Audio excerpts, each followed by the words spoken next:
Doctor Imran مشتاق صاحب کے 50 سالہ ادب اطفال کی خدمات پہ گفتگو کا سلسلہ شروع کرتے ہیں۔ میں دعوت دیتا ہوں نہ صرف پاکستان بلکہ عالمی سطح پر بطور موٹیویشنل اسپیکر، قلمکار، ایک ہی نام، زیادہ میں تمہید نہیں باندھوں گا، آپ سب جانتے ہیں، پہچانتے ہیں، بلکہ ان کی تربیت سے کئی لوگوں کی زندگی بدلی، کئی لوگوں کی تحریروں میں نکھار آیا۔ تشریف لاتے ہیں اختر عباس صاحب۔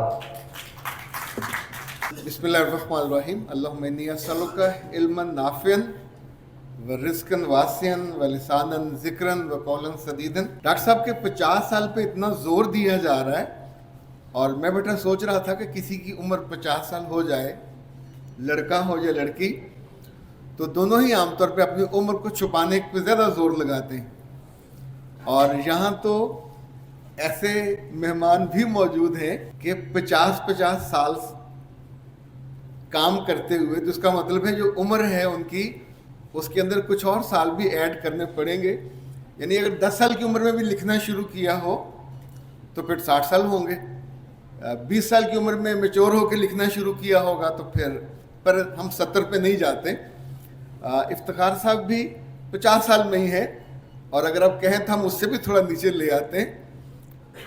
اتنے سال تو آپ کو، وہ کہتے ہیں میرا بچہ 50 سال سے چھپ رہا ہے، تو ریٹائر ہوئے بھی میرا خیال 10-12 سال تو ہو گئے۔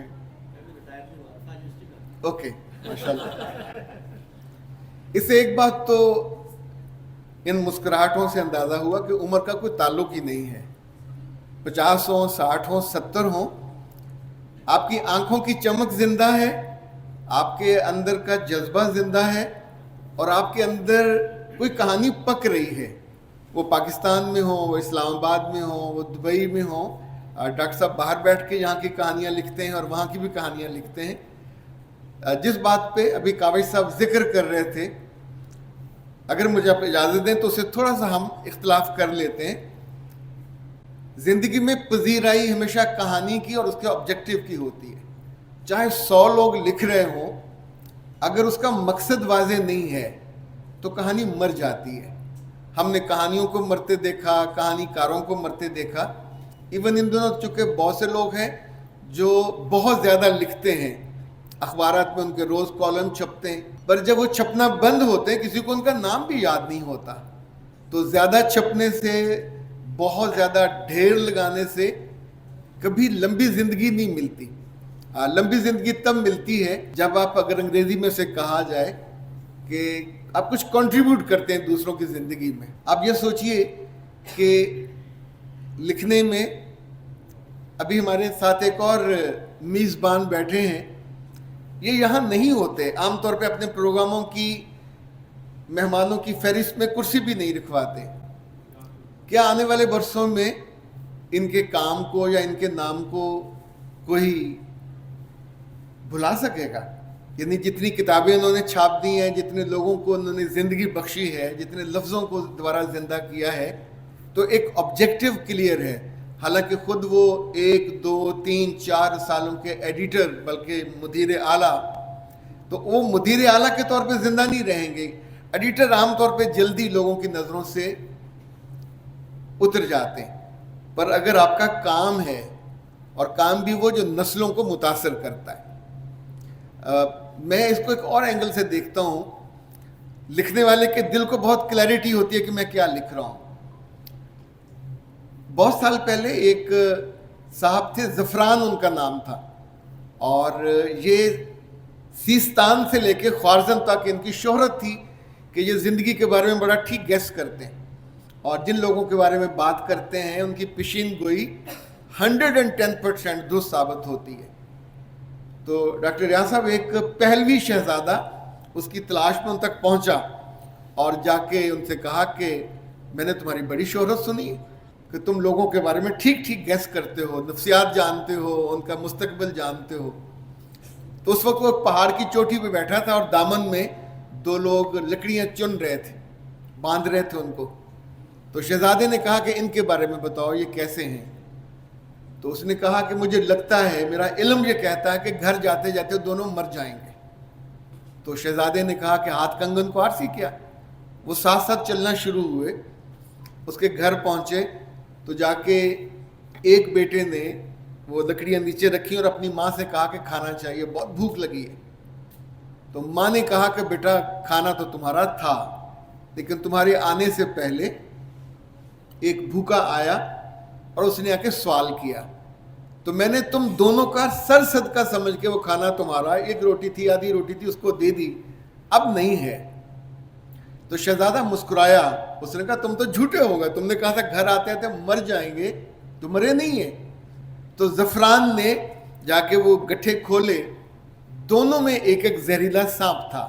وہ نکلا اور ٹہلتا ہوا جنگل کی طرف نکل گیا.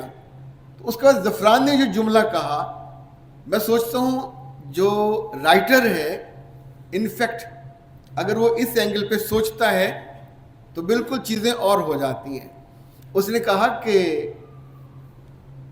جو صدقہ ہے وہ چاہے ایک چپاتی کا تھا آدھی کا, اس کی موت کے آگے کھڑا ہو گیا, تو وہ تو رب بھی ان کو نہیں ٹالتا, میں کیسے اس کو بدل سکتا تھا. جو بخت ہیں یہ بدلتے ہیں, لفظ بھی, صدقہ بھی, سوچ بھی, پر یہ دیتا کون ہے. اگر اشفاق صاحب مرحوم کہا کرتے تھے کہ یہ زمانہ بیوہ کے آنسو, یتیم کے آہوں کا نہیں ہے. اب لوگوں کو لمبی زندگی, دونوں جہانوں کی زندگی اور کامیابی کے وہ گر سکھانے کا وقت ہے جو ان کو سکھانے چاہیے.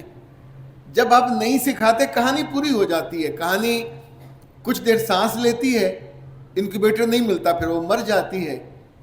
کہانی کار ہو یا کہانی, یہ اللہ کے واسطے یا فار گرانٹیڈ کبھی بھی زندہ نہیں رہتے. جنہوں نے 10 سال زندہ رہنا ہو, ویسے عام طور پہ یہ کہا جاتا ہے کہ ایک کہانی کار 10 سال زندہ رہتا ہے اپنے مرنے کے بعد. ہم گیس کر رہے تھے کہ اشفاق صاحب کو مرے ہوئے, فوت ہوئے 10 سال سے زیادہ ہو گئے. جو ان کی زندگی کی کتابیں بہت شہرت والی تھیں, ابھی تک انہوں نے ان کو زندہ رکھا ہوا. ممتاز مفتی ہوں, شہاب صاحب ہوں, لیکن بہت سارے لوگ ہمارے سامنے آنکھوں سے اوجھل ہو گئے, یادوں سے بھی اوجھل ہو گئے. سید ابوالعلا مودودی کو فوت ہوئے کچھ 40 سال سے زیادہ ہو گئے, اب ان کی تحریریں اب بھی زندہ رہیں گی. سو مشتاق صاحب ہوں یا آپ ہوں, اگر آپ کے کریکٹر اور آپ کا میسج اتنا تگڑا ہو. میں نے آتے ہوئے اپنی اہلیہ سے کہا یار کوئی مزیدار بات بتاؤ.